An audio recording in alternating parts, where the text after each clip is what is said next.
Checking 1, 2. Check 1, 2, 3, 4. 1, 2, 3, 4. Audio check. Greg, can you hear me? Yes or no? Check 1, 2. Yes. Okay, Eddie, are you there?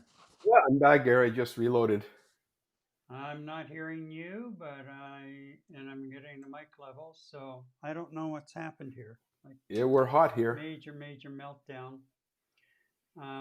But can you hear me? I can hear you. Yeah, you can't hear me, obviously. You can hear me. Okay. So why am I not getting the level? I can hear you. All right, just one more thing to do here. Are we live? Yeah.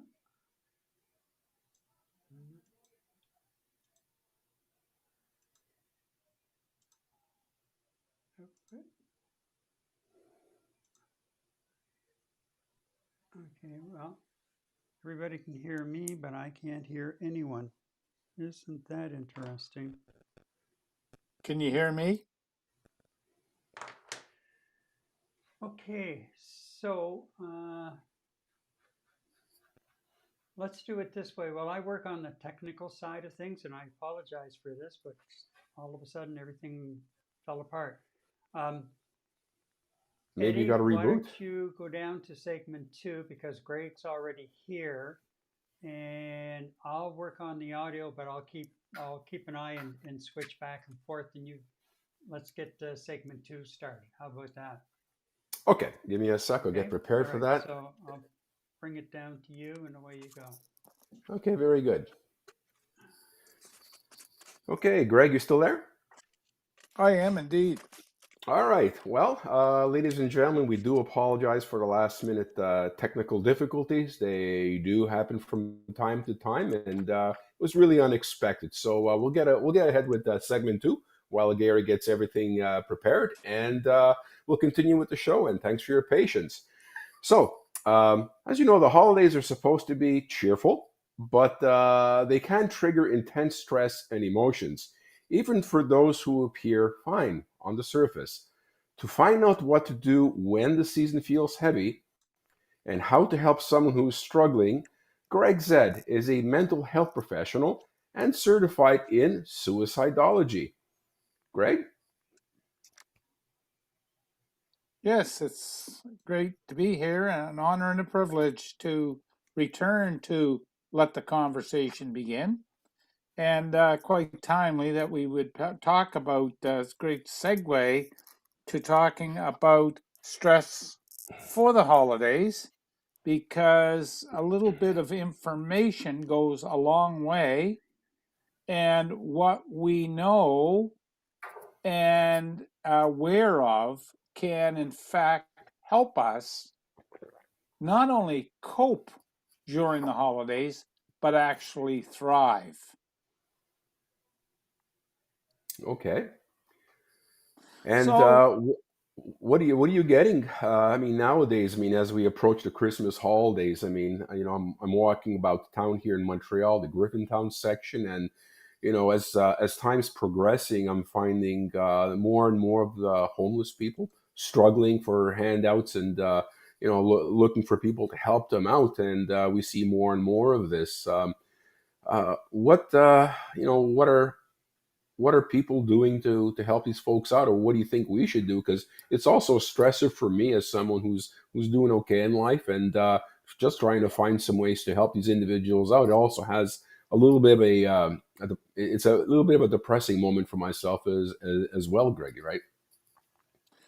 yeah, that's correct, Eddie. And I guess not to be in denial and to at least not admit it, but confront it, that is first and foremost very, very important. But from our previous show, when we talked about stress, we left the viewing audience with a very strong message, and that is to control the controllables. So as we go into the festive season, the one layer that we never prepare for is we don't realize how impactful external stimuli can be. Now, in plain English, what that means is that there are many, many commercial organizations that are promoting the festive season, to be jolly, to be, Right. you should be fa la la la la la la la la. And in reality, if you look at reality that most of us do, whether it be increased in sales of food and things of that nature, there has to be not only a delicate balance, but we all have to go off automatic pilot, and we have to remind ourselves that there are a whole raft of things. And I have about 24 ideas, and that would be helpful as starters.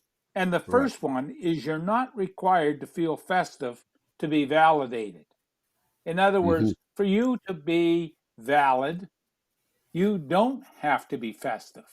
Yes, they're pushing festive on you, but there's no reason why you have to be festive. You are Hmm. what you are. And for example, for many people, Christmas is gloom and doom. It's a time for gift giving when they can't afford it.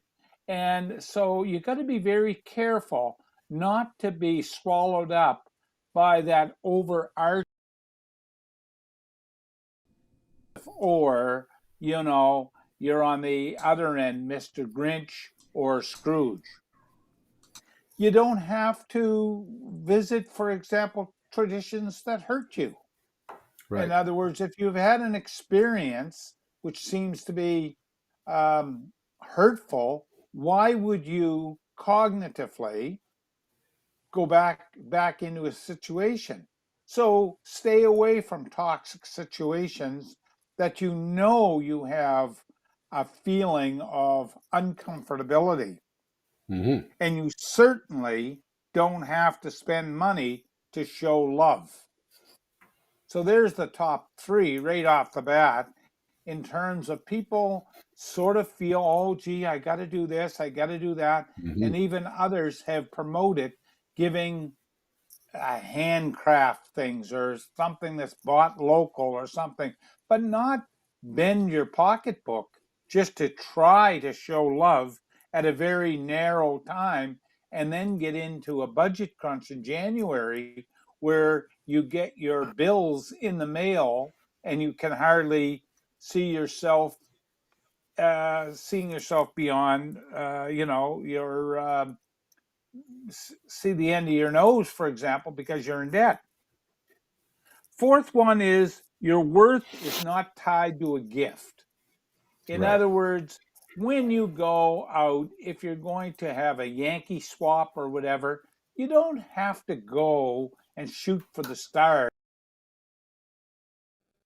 Most expensive gift going, what you try to do is you measure the gift with the relationship that you have, and you plan accordingly. And in fact, you can create your own traditions, whatever tradition it may be. For example, my wife and I, and it was an Hmm. interesting thing, my wife and I now have developed a bit of a tradition. Mass on Christmas Eve, we come home and we say, anyone that wants to drop by the house, we're going to be home, as opposed to feeding into 6 kids. When I first got married, was told when Christmas Eve was, where it was, and what time I had to be there. And yet I have a Right. tradition that I've played Santa Claus for years and years and years. And I used to be stressed out because I was late for my family's get together on New Year or Christmas Eve. So I've created our Hmm. own. Maggie and I have been married now 33 years. We have our own traditions. The Okay. other thing too is that gratitude and sadness can coexist. You can be sad, but you can also be grateful for, Hmm. there's nothing wrong with, it's not one or the other. They do coexist. So that's very important, to get an emotional attachment to your emotions. Some people say, well, Jesus, I feel numb. I don't know what I feel. Well, it is possible to feel very grateful for the life that you have, for the year ahead, and by times you can say, wow, wait till 2026, 2025 was rough. There's nothing wrong with that, to have that coexisting. You're not obligated to entertain every question about your life.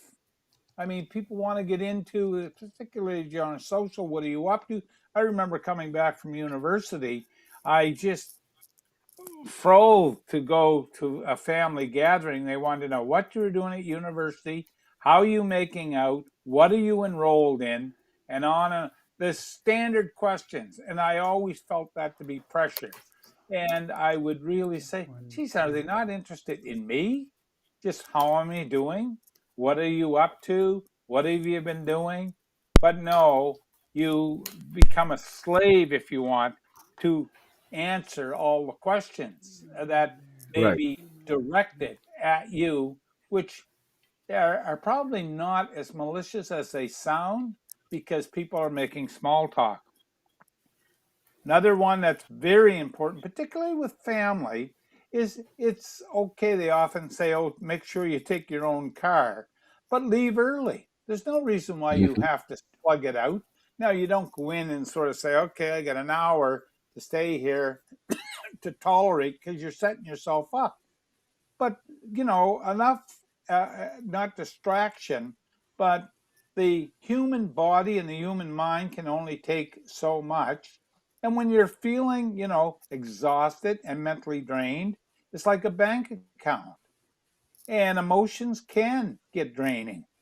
And it's particularly and I know I use our family as an example, we used to have, one night it's my older brother, then it's my sister, then my second sister. Well, how many times in a Christmas period do you have to visit family for 3 and 4 and 5 hours back to back to back to back? Overkill. It's totally overkill, and you don't have to go in there. You can go, you can say hello to everyone, make your conversation and whatever, and an hour or two is more than sufficient. So leaving early from any sort of thing. And today, people are bouncing from sometimes party to party, or the other extreme is, sadly, there are people that don't get invited anywhere. When they say, oh my God, I'm going to be home, I'm going to be alone. And so loneliness creeps in. So you got to get that delicate balance of what makes you, in your case, I say, Eddie, what's going to make you comfortable with your wife during Christmas? What are the kinds of things you want to carve out for yourselves? You're a team. And what do you want to do? And take control of what you want to do. You don't have to attend every gathering you're invited to. Just as an aside, I remember this year here, and it's a true story, I was invited to a particular party. Doesn't really matter. And it was a dinner party. It was actually a club and an organization. And a guy came up to me and he said, can I talk to you? And I said, sure. He said, I hear you nestled your way in on our table at the Christmas party. I said, yeah, it's going to be great. I'm really looking forward to it. And, I was all excited. He said, well, our family had a tough year. If you're sitting at our table, can you tone down your, gregariousness? Your enthusiasm. Said, oh, my enthusiasm, my passion, my gregarious toned down. He just about told me, while he did not recognize it at the time, that you're really not wanted, because, we're going there for a quiet evening with 150 other people. God only knows what he was expecting me to say that would throw him off. So when I got home from where I had seen him, I called and I said, look, I've had an opportunity to rethink what comments you were offering. I really think I'm going to sit this one out. I mean, you Right. had a very tough year. For whatever reason, I need to tone down. Let's just, oh, no, no, no, you're getting the wrong impression. I said, let's leave it at that. And it was left at that. And I didn't go on Sunday night. And it was the best Hmm. investment of my own mental health because I was full of joy. And, you know, this lad was trying to just get through what he had to go to. So again, you don't have to Right. go to every gathering. Slow down is a valid way to cope with being overwhelmed. We all get overwhelmed by times. Just Right. slow everything right down. Slow, just take a deep breath. Yeah. You don't No, have to do I can everything. relate to that. I can certainly relate Sure. to that. I mean, you, Greg, like, I mean, this is what you're describing here is, very much so with the craziness that comes along with all the invitations you're going to get first and foremost, probably from family first, and then you've also got all your siblings, your parents and your siblings, and then you have your good friends, and everybody's trying to uh, get into a little bit of a rat race scenario just to get the Christmas holidays orchestrated, and then probably have to go through the same exercise for the big New Year's Eve party. So it's a constant stressor for all walks of life, I would imagine.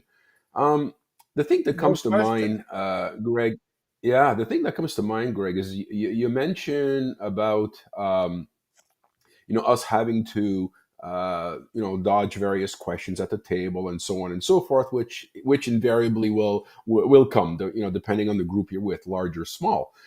And we'll have a difficult time sometimes surrounded by a lot of people, and we'll go into the Christmas downtrodden and not as upbeat as you'd like to be.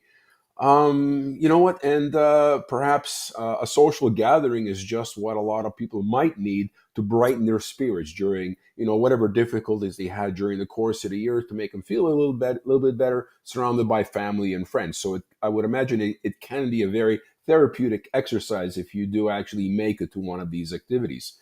Um, and I'm sure across your career, you come across individuals who really don't have family.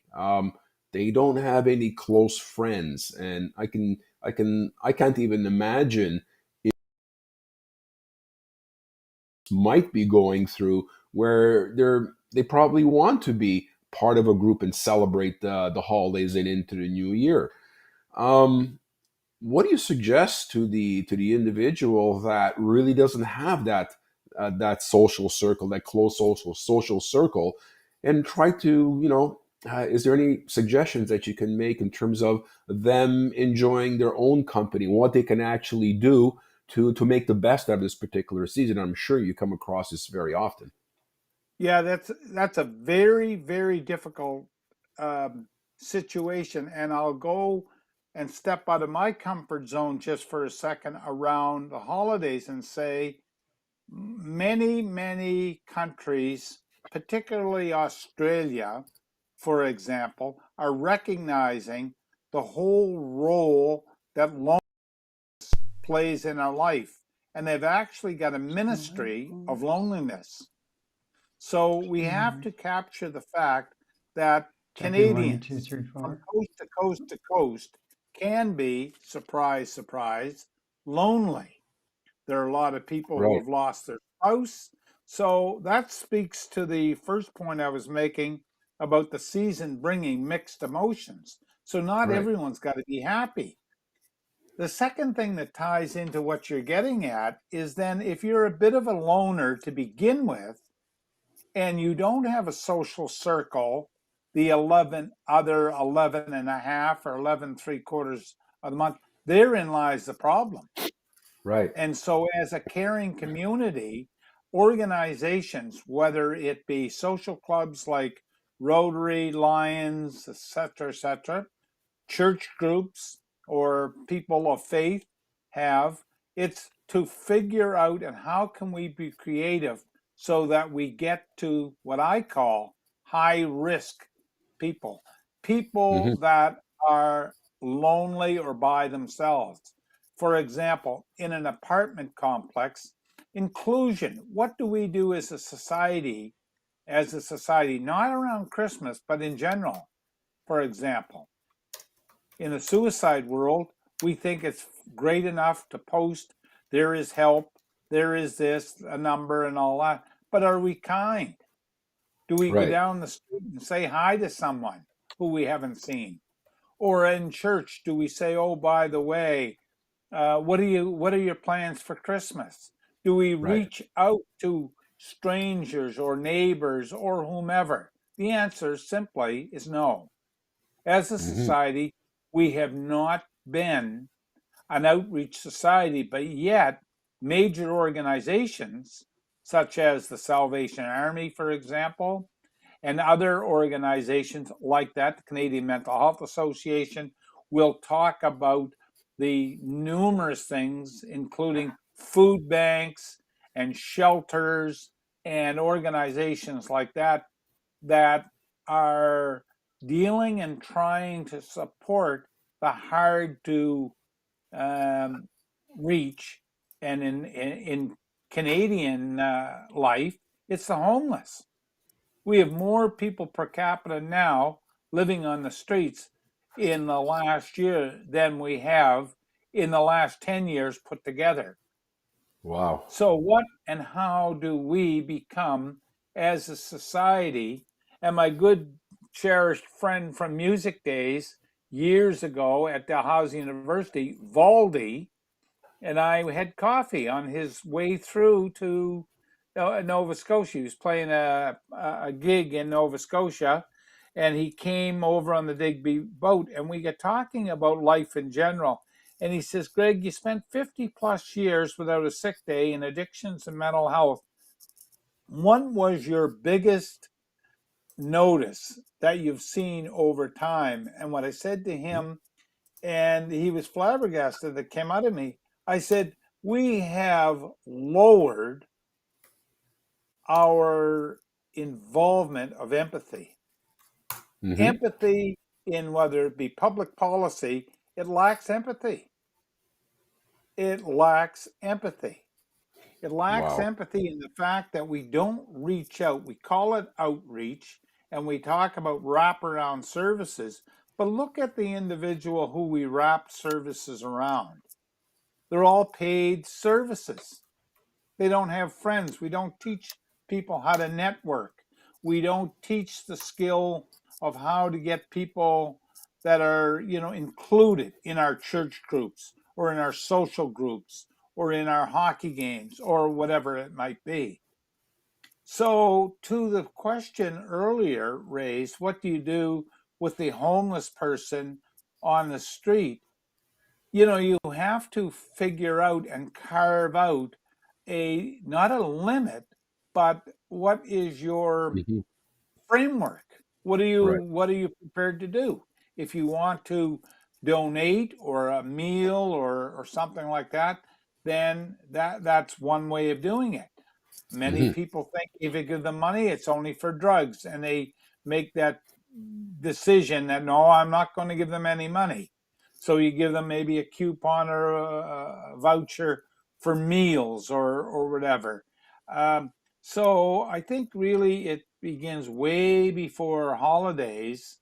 It really feels like we as a community have to add something to these strategies, whether it be the homeless file or the housing minister has to figure out how are we going to get people with income, how are we going to get them attached? How people attached without spending money so that their entire life is surrounded by paid individuals. And therein Right. lies the answer to everything that we're taught, whether it be Christianity or any sort of feeling about our fellow human being. How do we connect Right. with people? Right. Yeah, and that's great. That's great advice, Greg. And like I was saying, we're constantly seeing people on a regular basis. My wife and I, where they definitely need help. And you know what? From time to time, I have handed out money, and it ended up I handed out money only to see the individual use that money again for purposes beyond them being able to sustain themselves. And what we've ended up doing is we'll ask the individual as we're entering the grocery store, "Are you hungry? And what can I get for you?" And more often than not, they're going to say, "I can really have a donut." Believe it or not, dying for a donut. So we'll go in, get the donut, bring it out, and they're so thankful.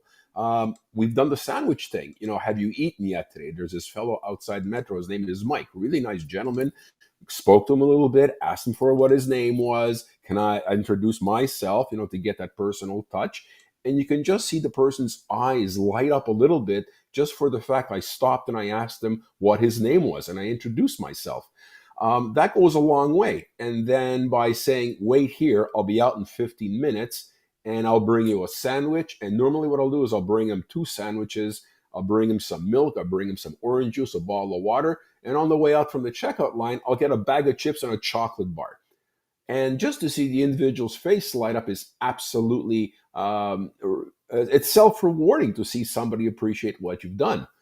Um, and little There's a things like comment that. speaking to that, Eddie, in Montreal, for example, Yeah. Manila Karmara, I think I'm pronouncing that right. Manel She spoke Karama, yes. about, yeah, Montreal on Facebook about Montrealers helping Montrealers.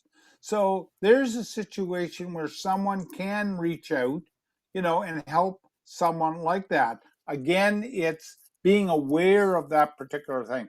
What I found, for example, you're talking about mental health and my lengthy experience, some of the community agencies, the left hand doesn't know what the right hand's doing. So, for Right, example, people would actually do the circuit. They would go at 4 o'clock, eat a turkey dinner somewhere, then they'd right, go somewhere else. And it was until the United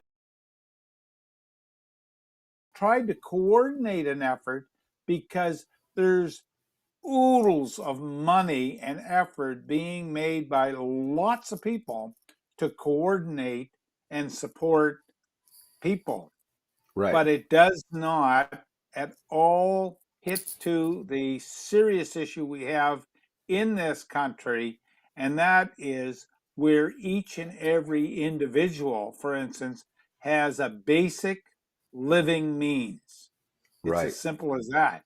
If you Exactly. don't have a basic income, whatever it might be, you're going to be at the mercy of all the social services networks and agencies and organizations that can try to help and try to meet the demand, whether it be food security, whether it be housing security, whether it be emotional security, whether it be access to medical attention. So we have to think globally to connect people so that we have a caring community, and that community is all inclusive and inclusive of each and every individual that's in our community. Okay. Well, listen, Greg, that's really, really important stuff we just talked about. And I'm really happy that you came on board and gave us your experienced insights on how difficult this year can be for many around us, and even many within our families. That we can all go through some extreme difficulties, and I think what you just exposed us on and educated us on, I think is going to do a world of good for a lot of people who just might need that extra bit of advice. And I really wanna thank you for everything you've contributed here tonight, Greg. And you know what? You're very welcome. Yeah, and I think by you wearing that Boston Bruins hat, it's actually brightened my day somewhat today too. So little things like that do brighten up people's days. No, before everybody runs away, just want to know, Oh, can you you're hear me there. now? We can hear you now, Gary. We can hear you loud and clear. Okay, beautiful. Welcome All back, my right. friend. It's been a learning experience.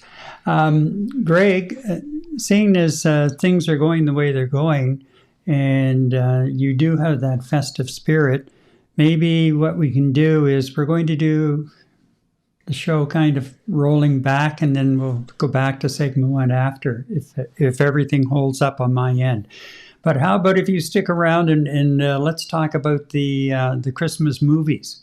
Yes, Do you have a favorite Yep. Christmas movie? Okay, so where am I? Ta-da, ta-da, ta-da. Let's roll ahead here. Let me get ahead to the next segment. Is that going to do it for me? Yep.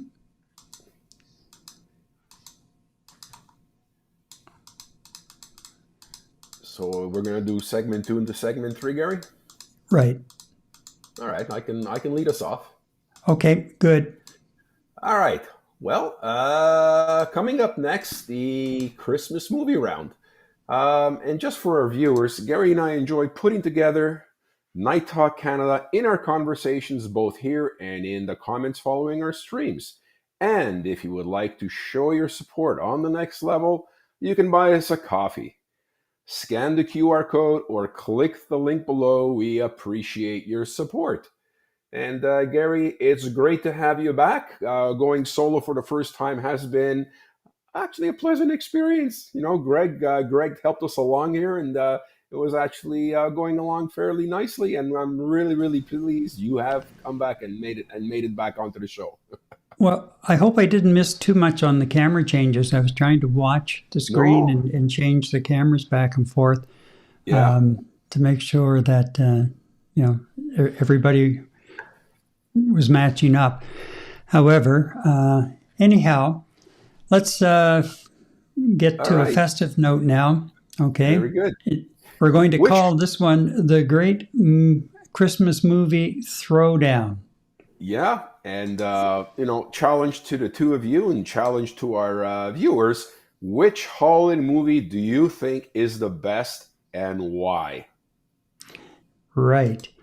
And guess what? I did some research Okay. earlier today, and I have the top 10 according to a whole bunch of stuff, that they used for criteria to come up with this. I'm not surprised by any of them in the top 10, to be quite honest about it, but hmm let's see if I can bring that up and keep us going.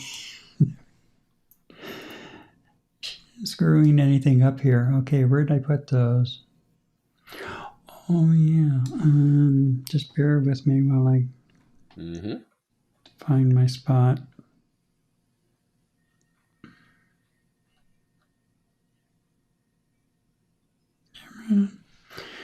Okay. It's down here somewhere. Here we go. I even have a festive background. Nice. Okay, so here we go with the top 10. Okay. Coming in at number 10, How the Grinch Stole Christmas, released in 1966. Oh, we're Number talking about the 9, A Charlie original. Brown Christmas, that was Uh-huh. released in 1965, animated. Number 8, I'm not surprised by this, Die Hard, 1988 release. Wow. Yeah, it's in there and has been consistent. Number 7, The Muppet Christmas Carol, 1992. And I vaguely remember that, actually. Number 6, National Lampoon's Christmas Vacation, which was released in 1989. That is one of my all-time favorites, for sure. For sure. Okay, so, there we go. Number 5, Miracle on 34th Street, released in 1947. Wow. Yeah. Number 4, Home Alone in 1990. Elf, released in 2003. Number 2, A Christmas Story, released in 1983. Oh, I remember that one. Yeah. And do I have a drum roll here? There we go. That's what I thought. Yeah, just give me a second. Well, here, this one will do. And the number one, as you can see in the background there, here we go. There it is. It is It's a Wonderful Life, released in 1946. Wow.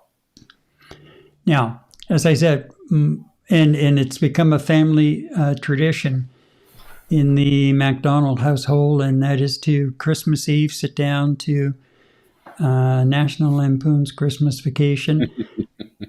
I still laugh. I've been watching it since its release. I still laugh. And my next favorite is one that's rather naughty, and that is Bad Santa. And I believe you watched it last night for the first time, Eddie? Yeah, I started watching it a couple nights ago, and I finished off with it yesterday. First time I've seen it. Holy smokes, Gary. Well, it's not for the faint of heart, but it was funny. Oh, goodness.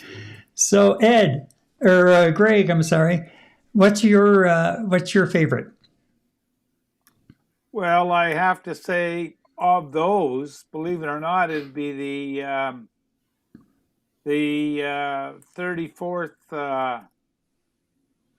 What do you call it? The 4th Street? Miracle on 34th Street. Miracle. Yeah, I kind of like that. I'm a bit of a tearjerker as it gets on to the Santa and that kind of stuff. But in one of the comments, I see, oh, you're missing a lot, and that's it's so true, because the one that I watch repeatedly is I'm trying to figure out the name of it. Oh, my wife would know the name immediately, but it's The In-Laws.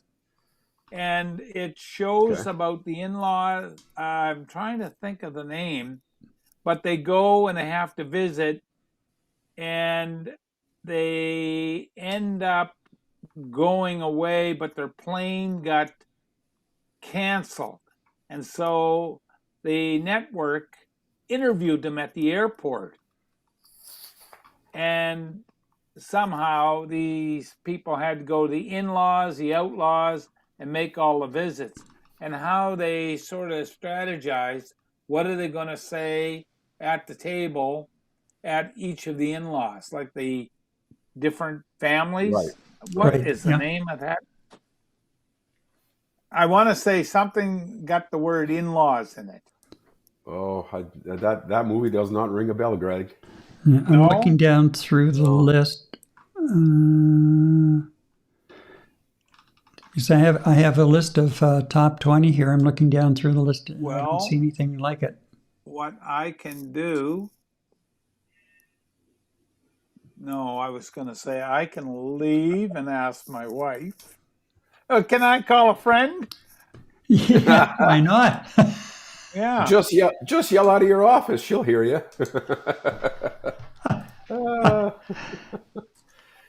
Let's see. The in-laws, the outlaws. You don't recall the actor or actress that's in it, do you, Greg? No. The Crumps? Let's see if how smart Google Gemini is. No, that's not it. You're wrong. Four Christmases? Could be. Must visit all four of their divorced parents and their new partners on Christmas Day. No, that's not it. Aye. I'm on the Night Talk Canada, and I'm calling a friend.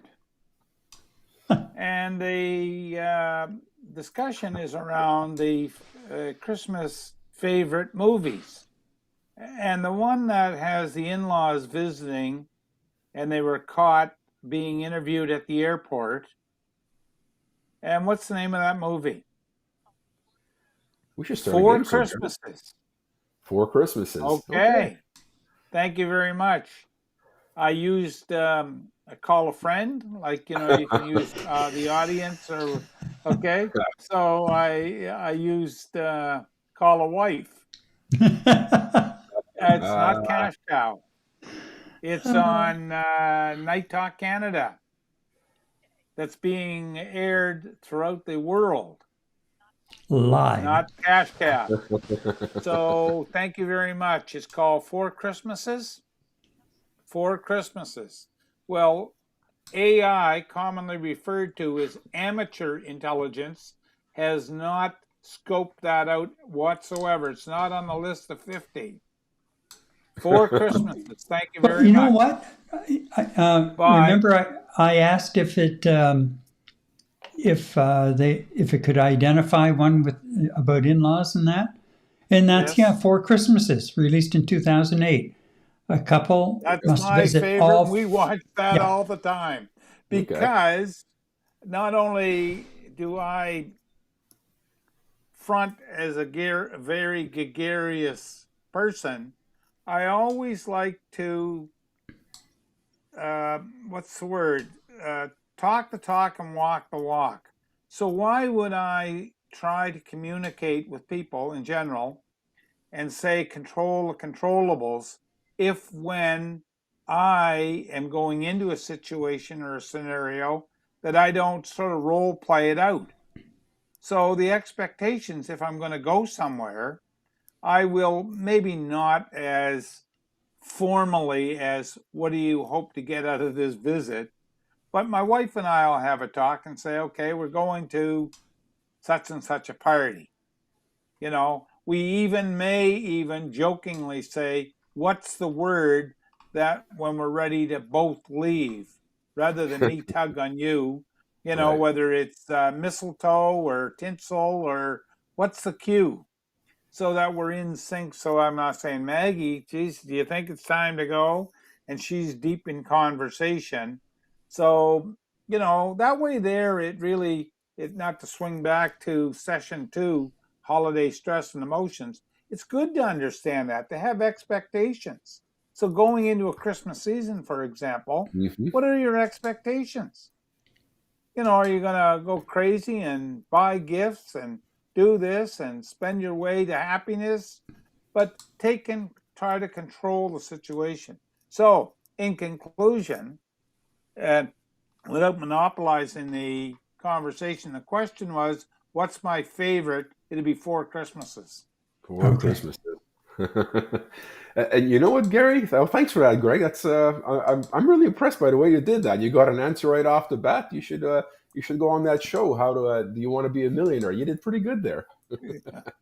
All Gary and I can do is offer you a cup of coffee, okay? Sorry, I'll get man. to Montreal yet. Okay. Sadly, it won't be a playoff game. No, I don't think so.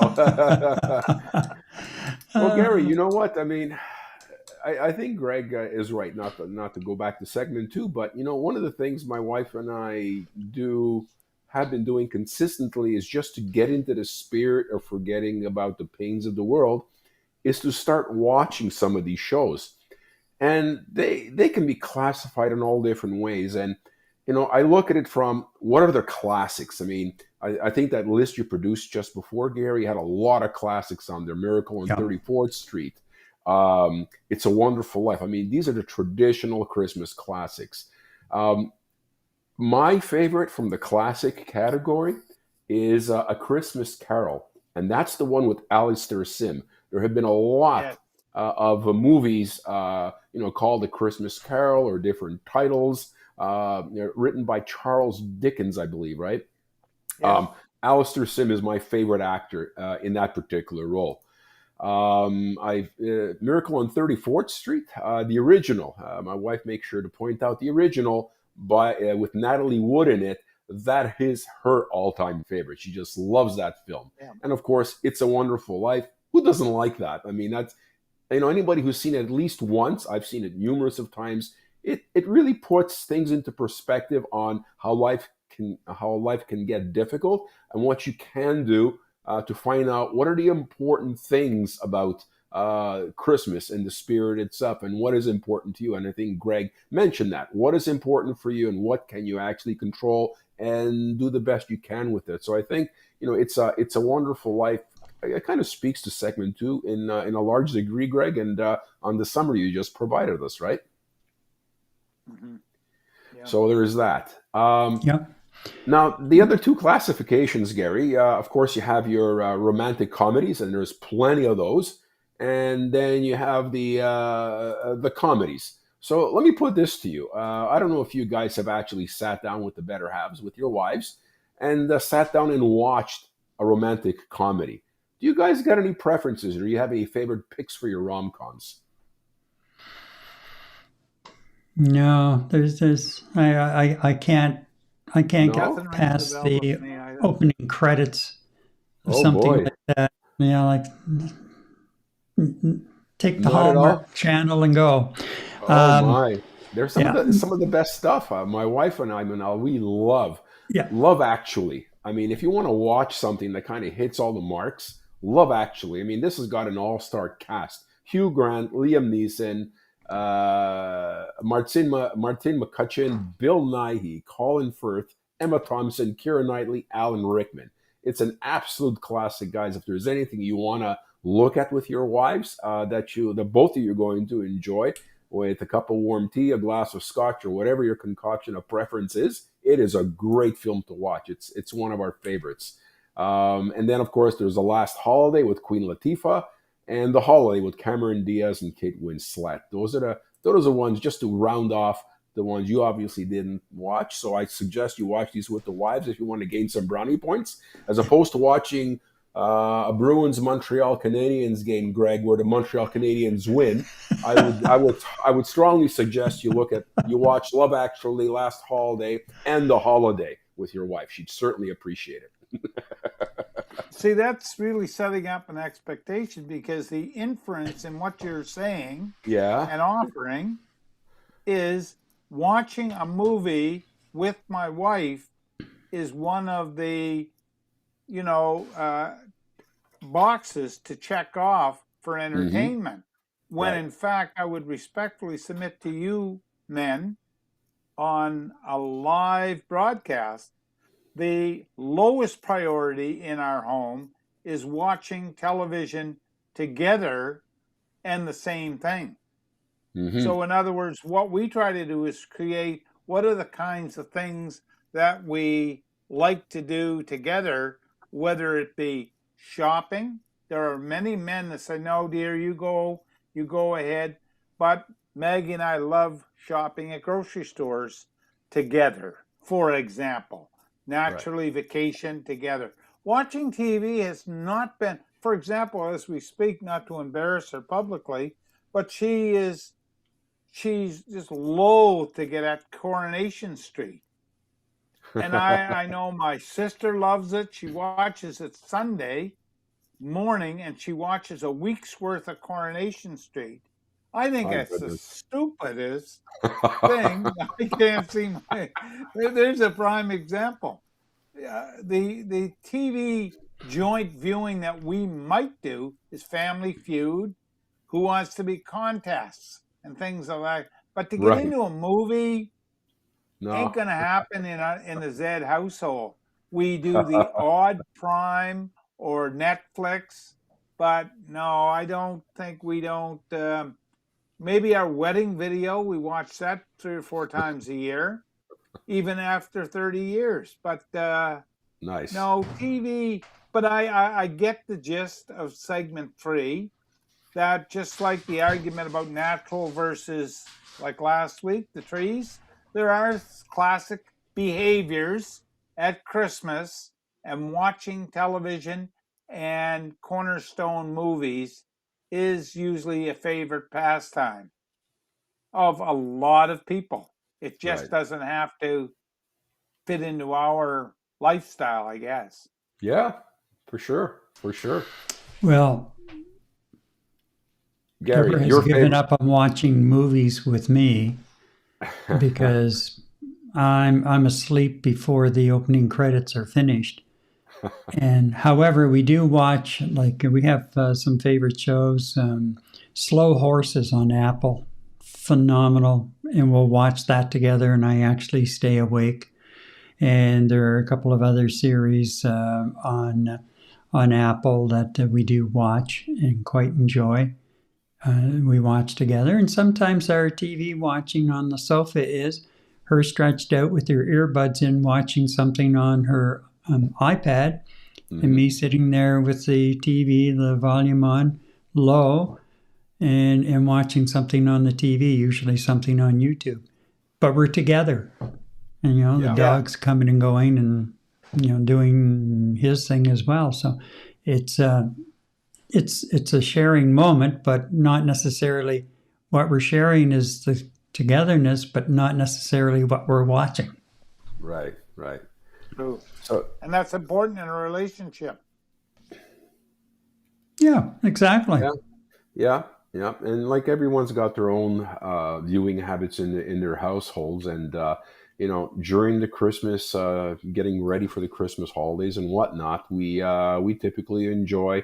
We have a list of the ones we watch religiously every year, and then we'll throw a couple of new ones in just to change the pace a little. And that's the way we like to do it. And it's different for you, Greg, and it's different from you, Gary. And it's what makes us comfortable and makes us happy, and that's the important piece, right, Greg?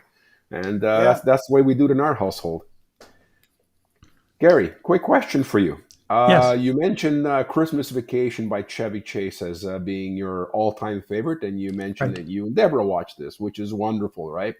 Now, just for our viewers, when I first met Gary about 4 years back, we had him and his lovely wife over for a Christmas vacation evening with a glass of scotch and watched it. And let me tell you, you and I laughed like little kids, like it's the first time we saw the film. And I enjoyed every moment with you, Gary. That was awesome. I'm not sure It never our wives, gets old. Yeah, I'm not sure our wives kind of appreciated our the humor in the film that you and I consistently laugh at every year. But it is our thing. And I really appreciate sharing that with you a few years back. So apart from Christmas Vacation, what other comedy do you remember watching that ranks up there? There's a few that are not on your list, and I'm kind of surprised. Any others ring a bell? Well, like I said, believe it or not, Bad Santa. It's just that's a new one. Yeah. And How the Grinch Stole Christmas. Yeah. You're speaking about the cartoon, not the one with Jim Carrey. Right. Yeah. Yeah. The great that's an all-time classic. Yeah. We watched that, and the little pooch when he straps on the antlers on him and saws them off. That's a classic for the entire film, and that's my wife's favorite scene when the dog gets has a branch put on his head, tied around his head, and he saws off the extra pieces. That's an absolute classic. The one I will mention, Gary, is Scrooged with Bill Murray. Oh, right.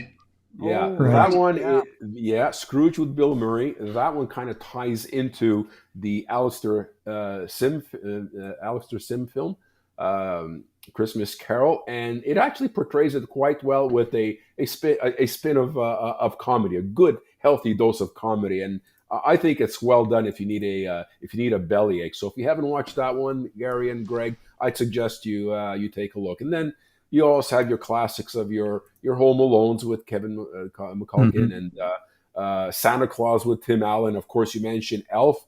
And I'm not sure. Die Hard in my books is classified as a Christmas holiday film, but there's a lot out there that'll beg to differ with me. Yeah, well, the first time I heard that on a list, I was very much surprised. But you know what? It's there every year. Well, it came. I guess it was released during the Christmas holidays. I guess. Yeah. And then it's centered around Christmas too. So. Yeah. Yeah. Very simple one that really drives home the message. If you sit back and take it in without taking it overly serious, is Charlie Brown's Christmas. Right. I mean, that is a classic in many ways, and now it's got a local connection with Nova Scotia because the music in it was written by a musician who just died last year. Oh. The Charlie Brown. We actually had the honor and privilege of meeting the chap. He wrote the Charlie Brown musical. Mm-hmm. Okay. His name escapes me. I could phone a friend again. But we actually, in St. John, where it's a much smaller area than Montreal, they have a lot of meet and greets. So if someone comes to town, you're likely to meet them after the show because they come out to the front lobby because the venue is 1,000 people. Okay. And this chap here came over from Halifax, and he had the vinyl and he had the CD, and we've got an autographed copy of it. And then heard just recently that he had some health issues, went into a nursing home, and then subsequently died. Oh boy. But his pedigree was Charlie Brown Christmas. Okay, so And he wrote the whole built on score. that. So I get I could just see him playing on the drums, and nice guy. Yeah. I'll shoot you guys off a copy of a picture with him in the main foyer of the Imperial Theatre. Yes, please. That'd be nice. I actually watched it last night with my wife, and I remember reading the credits. I just can't remember his name. I had read them, but they just didn't ring a bell. So yes, please, Greg. Absolutely. Okay, and just before you leave, Greg, I'll do the other top 10. Well, from number 11 on down. Number 11 was Love Actually, which was released in 2003. Oh. Yeah, it's comedy romance. Number 12, The Polar Express, released in 2004. Oh, with Tom Hanks, animated. yes. Yeah. Number 13, Scrooged, 1988, comedy and serious at the same time. Number 14, White Christmas, 1954, musical classic. Yeah. Number 15, Bad Santa. And number 16, The Night Before Christmas, 1993, fantasy family, Tim Burton stop motion marvel, the perfect blend of Halloween and Christmas. Yes. Yeah. Number 17 was Claus, which was released in 2019. It's an animated, beautifully animated and original take on the origin of Santa Claus. Number 18, Gremlins from 1984, comedy and horror. Gremlins. Wow. Yeah. Dark comedy that starts with a mysterious Christmas gift gone wrong. Number 19, The Santa Claus, released in 1994, Tim Allen. And number 20 was The Holiday, released in 2006, romance comedy. Two women swap homes and find unexpected love over the holiday season. Sounds like you guys got quite a lot of catching up to do. You better get to it. Oh Lord. And So I'll much stick for to junior hockey. my 3 and just let it go at that. Thank you very much. Anyway, Greg, look, thanks for sitting in on this segment, and also thank you for segment 2, and hopefully a lot of people walked away. You've given them food for thought and some ideas as how to handle what can be a really pretty stressful and emotional time of year for a whole lot of reasons, as I'm sure you outlined. Yeah, and the walk away really tonight is lower your expectations. Mm-hmm. Lower your expectations and control controllables. Good advice. So good night. All right, great. Thank you. Good night, Greg. Merry Christmas. You and your families all the best, and I will stick my neck out and say Merry Christmas. Merry Christmas, Greg. Merry Thank Christmas you. to you too, and go Bruins. Good night. Okay. Well, this has been a learning experience all the way around, Eddie. Yeah, it seems that way.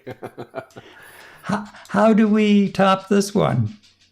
You know what? It was a doozy, but like any other of our other episodes where we ran into some technical issues, you know what? We worked around it. As you and I said on the outside of episode 1, we try to have discuss serious issues and subjects, but we always do it with an air of fun, and we do it for the fun of it. And you know what, Gary? This experience, it just adds to the fun, and we hope our viewers understand what we're trying to do here. It's part of the action, I guess. Yep. And I don't feel bad watching some of the network shows now. There's one in particular that I watch at supper time, a national network show, and they have been experiencing more little technical glitches, including internet dropouts when they've had guests on, microphones, batteries dying on their wireless mics, just all kinds of things that should not be happening when you have a crew behind you to especially when you got a team of 100 behind you. Yeah, exactly. So I don't feel bad when things go wrong, because it's live. We're at the whimsy of the internet, plus we're at the whimsy of a whole lot of computer stuff. And it's not stuff that you can just kind of take and bang on the desk to see if you can get it working again.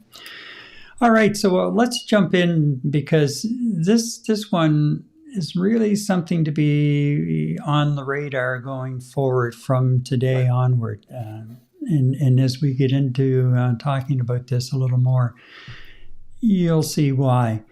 And it is the very fact that the question now is, could Canada be headed toward another Quebec referendum? And is Ottawa already getting ready? So let's unpack the Parti Québécois roadmap, the federal response, and what rising youth support means for the future of the Federation.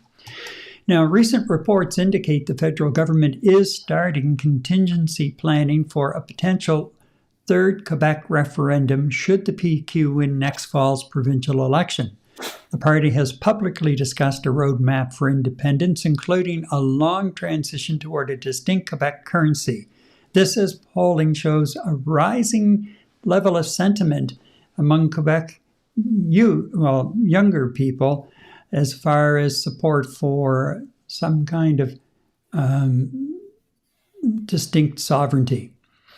So that combination is driving federal and provincial political debate and, of course, media attention. Ottawa is moving to get ahead of it, and it's suggesting that what we're hearing is that federal leaders see real risk and want to shape the narrative, information flow, and legal readiness.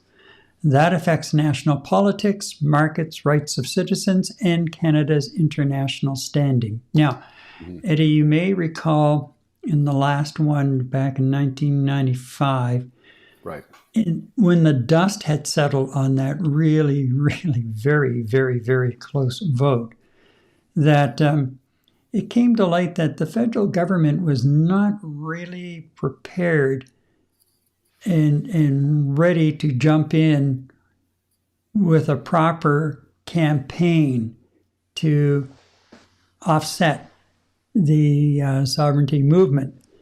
And I saw something the other day in an article that suggested that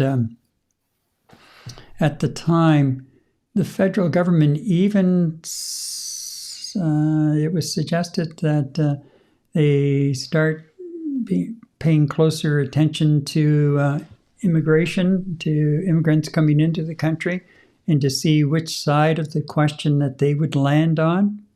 In other words, trying to stack the vote, which is but it was desperation at that point in time. And it was only really as you get right down to the dying days of the campaign, did the federal government all of a sudden seem to put a real push on.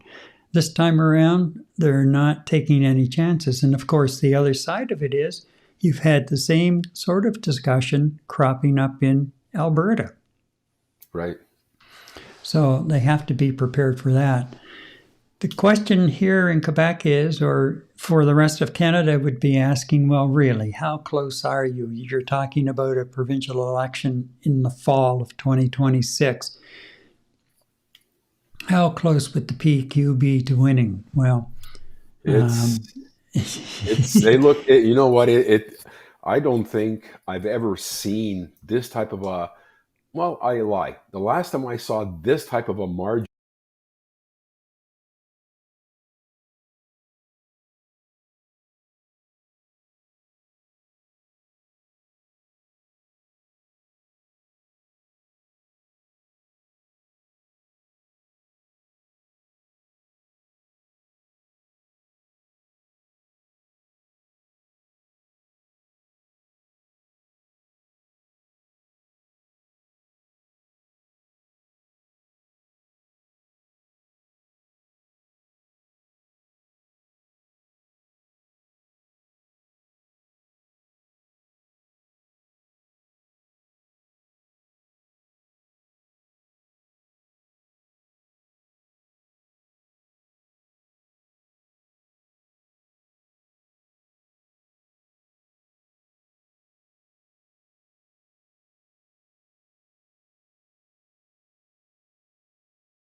there's this idea that English-speaking Quebecers don't feel as Quebecers.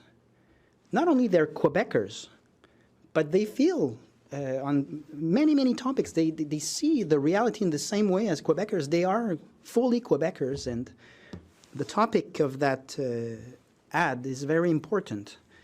The government of Quebec is not having the financial means for the important and expensive missions it has, such as healthcare, education, and social services.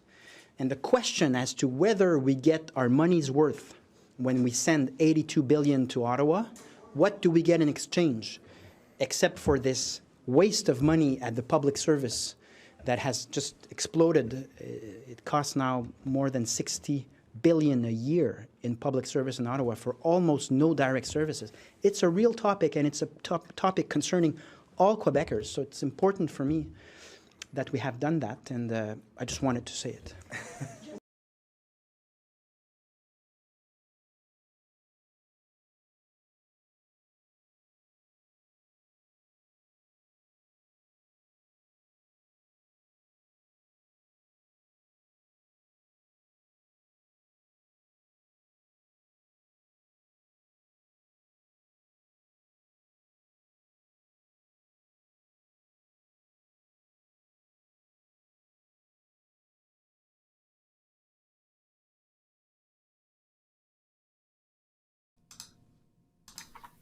There we go.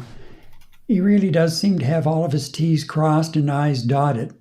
Mm-hmm. And, you know, as I was saying, and I realized we were on mute, that response was to a reporter's question, and it was related to English ads that the PQ ran recently, right, and why he was, running those ads. He made a good point. Mm-hmm. right out of the gate, in the fact that we have as much vested interest in this as anyone else in Quebec. Yeah, you're right. When I watched a few minutes. I didn't get a chance to watch the whole thing, but that corner booth that the reporters from the Montreal Gazette do on a podcast on a weekly basis, they had him on, and I was sitting there and I'm thinking, like, man, oh man, he's saying all of the right things to everyone. He's got a very broad appeal. It doesn't seem like, any of his statements that I've listened to, it doesn't seem like he's isolating any group in the province. He's speaking to everyone. And that's what I meant, Gary. He's very articulate, a solid communicator. And, quite honestly, being an Anglophone here in Quebec and born in Quebec, born in Montreal, speak both English and French. I'm Anglo I'm Slovenian first by mother tongue, and then I went to English school and picked up my French along the way. He does speak to me. It's not a question of hating to admit it. The man does resonate to me. And you know what? I haven't heard any of the awful language rhetoric directly from him in a long time. I mean, at the beginning, when he was positioning himself and butting heads with CAC and Legault, I mean, he got brought down to the level. But quite honestly, every time he speaks, it's very eloquent, very direct, and very inclusive. And I think that's what the leader of Quebec is looking for, to potentially take Quebec into the next era of being a separate nation, is being able to reach everybody right across all cultural divides, language divides. And to me, Gary, it seems that he's already started now, and he's going to stay on this path. Now, I don't know if it's because of his vision, his leadership style, or does he have a very, very, very highly motivated campaign manager and campaign team coaching him to go in this direction. Personally, I hope it's his vision. That's a vision that he's driving, and his campaign managers are aligning themselves with that. Otherwise, it could be a complete shit show once this actually gets going come September, October. And then if they do win the election, what is all that going to mean in terms of leading up to a potential referendum within 12 months of that election win, and posing the referendum question to Quebecers. And like you said too, Alberta's watching. Although I don't think that the separatist movement is as prevalent and as aggressive as we're seeing here in Quebec, with the Parti Québécois taking the lead on this. But it's an extremely important election coming up in Quebec, which is an extremely important election for the rest of Canada as well. So no, the man knows what he's doing, and I really hope that he's speaking his vision, his true vision, and we'll see where that takes us, Gary.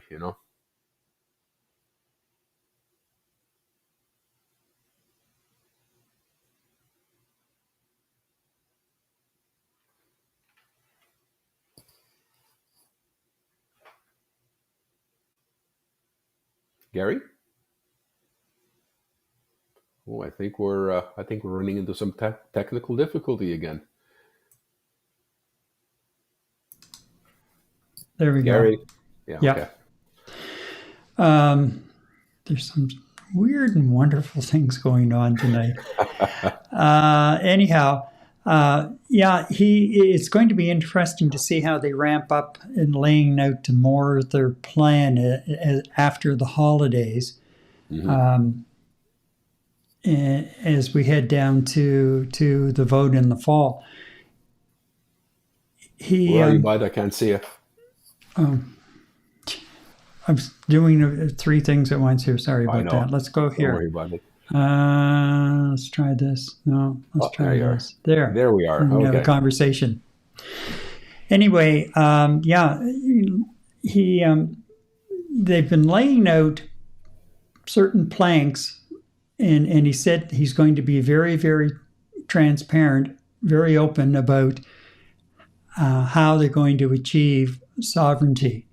And he's been laying out planks. And of course, one of the last ones that came up 2 weeks ago was the fact that after a lot of back and forth and discussion and, talking to various people within the communities and the business community and so on, that instead of relying on the Canadian dollar for currency, that we would be developing our own Quebec currency. Now, there are a couple of things, and I don't want to take away from the approach that he is taking to this, because I think it's a very, very, very business-like and, as I said a moment ago, transparent approach to how he's laying out a plan of action here. And so I don't want to take away from that, but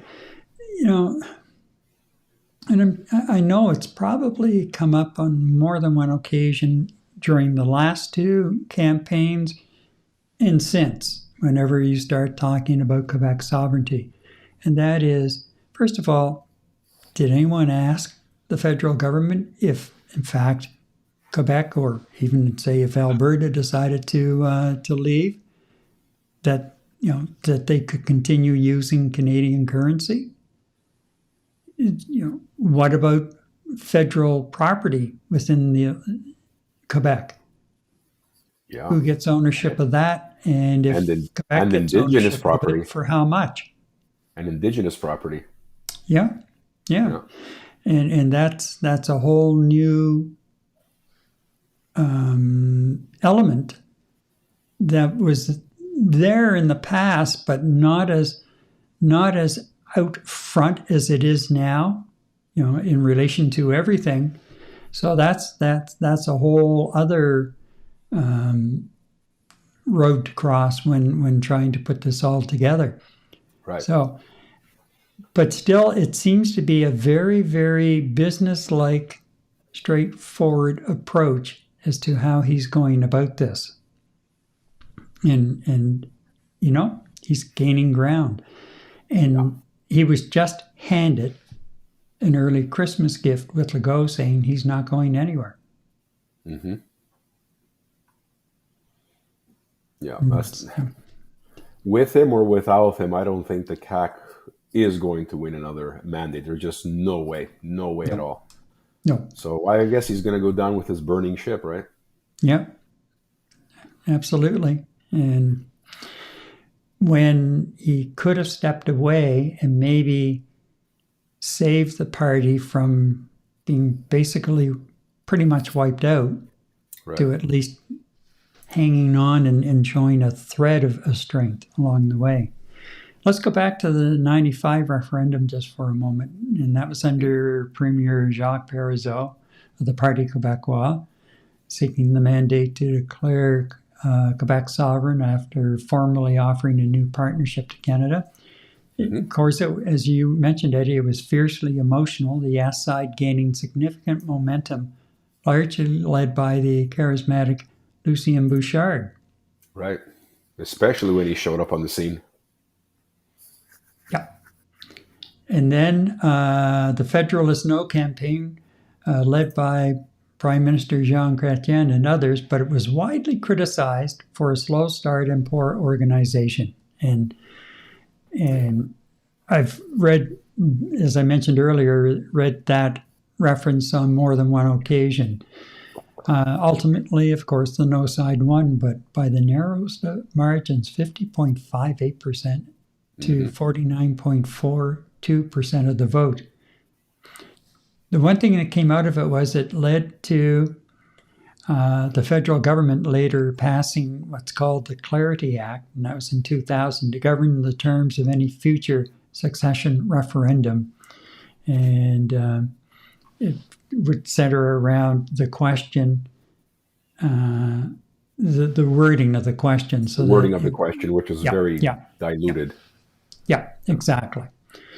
So this is where we are. I'm not sure exactly what, because I haven't heard of anything, and I don't know, have you caught anything at all that what Ottawa is talking about? But I do know that they are in very preliminary planning meetings now, and it they're is not a making good very time to much start. public. They're not making very much public at this particular stage. So they're keeping their cards close to their chest. They're formulating, in my opinion, a plan to be able to deal with the situation when that actually happens. A, being the election win, and then continue working on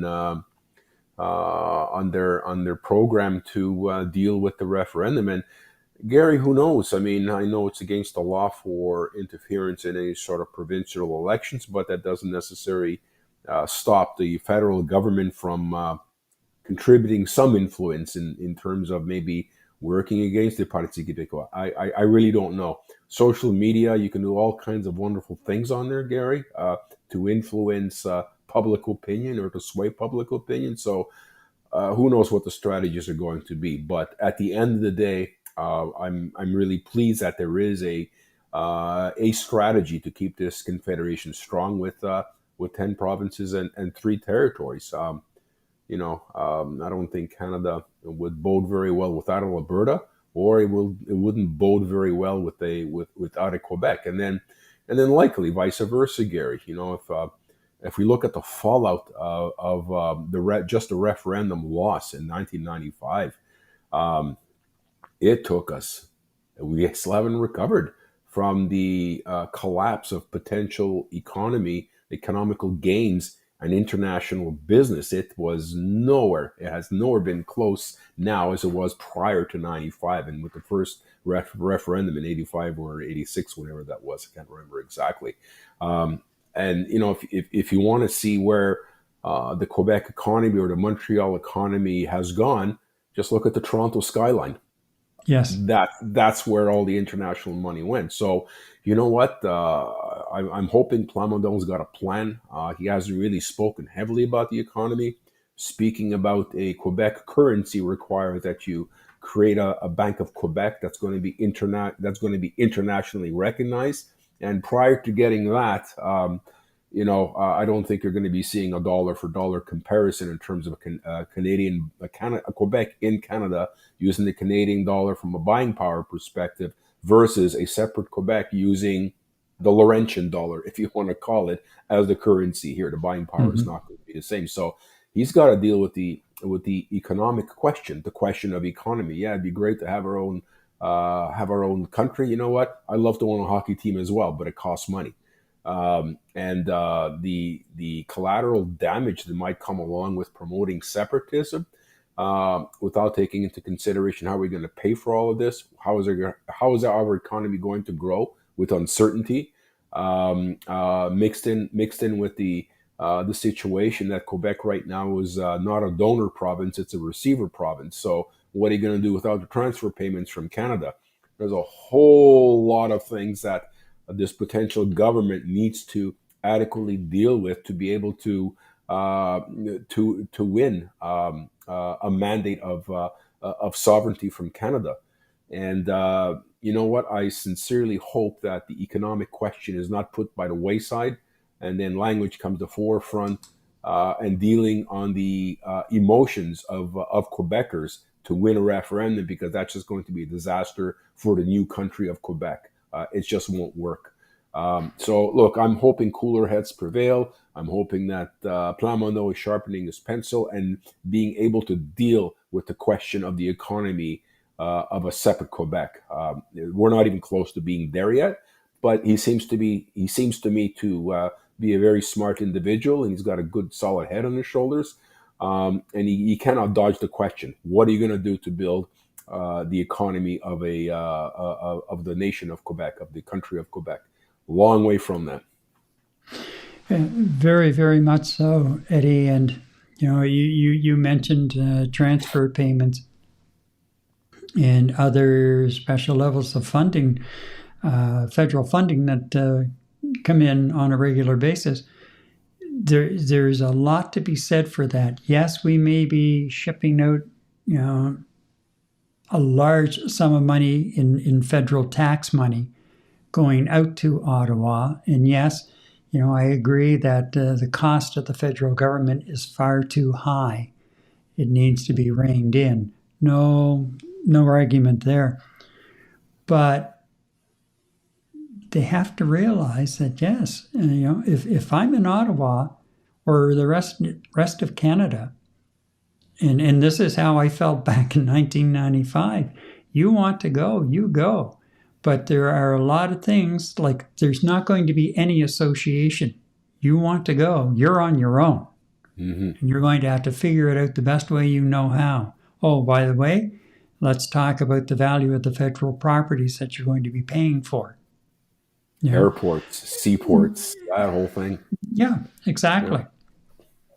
Yeah.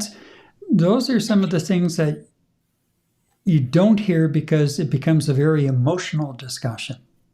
Right. And you lose some of that. But to me, and now, here I am, a resident of Quebec, and I understand where the sentiment is coming from to a large degree, and the approach that's being taken now is very, very, I think, straightforward and easy to understand for everybody. So I get, the PQ and PSPP, as he's known, full marks for that. And that's a very positive way to mount your campaign. But the fact is that it almost sounds to me like, Ottawa's going to put together a plan, and that plan, I think, is going to go just beyond trying to influence the vote in favor of staying in Canada, and looking at, okay, if it comes out the other way, breaking those ties. And the other one thing that's going to be even more, I think, focused, or we should be focused on in this campaign, if and when it comes, and it's looking very likely it will, is that foreign interference. Mm-hmm. It's going to be, you mentioned ads on social media. It's going to be far easier for outside forces to influence this campaign this time around. Like that should not be mentioned on the show? it's just one of those things, especially when you have, younger Quebecers, growing majority of younger Quebecers very, very seriously involved in supporting, natural Quebec sovereignty. So there are all sorts of new twists that were there in the past, but not as front in your face as what they are now, thanks to the internet and social media and everything like that, and the bad actors and the access that they have to pretty much everything now. So that's the other side of it that I'm sure we'll be discussing on more than one occasion next year. Right. Going into it. So. Well, look, myself, I mean, he did resonate with me, just in closing from my side, Gary. He did resonate with me. He definitely is speaking inclusivity. And look, Yes. I'm not a French Quebecer, but I am a Quebecer, and I am a proud Quebecer. Yes, we have a whole slew of issues here. Our healthcare, highest taxes, highest tax state in all the Americas. I get all that, but I still remain a proud Quebecer. I'm an Anglo-Quebecer, and I will remain proud. And I'm a proud Anglo-Quebecer within the Canadian Federation. I'll leave it there. And I'll continue being a proud Quebecer until I'm no longer proud of this province. And, we'll move on from there. Right. And you know what? I echo that. And I'm a recent, comer to the province. It'll be 5 years in May, but it's still just really now getting my feet planted on the ground, so to speak. But I love the province, and I'm like you. I'm a proud Quebec Anglophone, and you're not going to take that away from me. So that's what we need, and that's where we'll leave it for the time being. And we'll be following this one very closely. With that, Eddie, I guess we'll wrap it. Episode 63 has been something else. Our thanks to Greg Zed for joining us tonight, and to all of you who stuck around or are watching the replays later. And remember to like, subscribe on YouTube, follow on Facebook, and share on both platforms. We are also on YouTube Shorts, Instagram, and TikTok. I'm Eddie Tekalik. Good night. And I'm Gary MacDonald. Night Talk Canada returns in 7 days. Good night.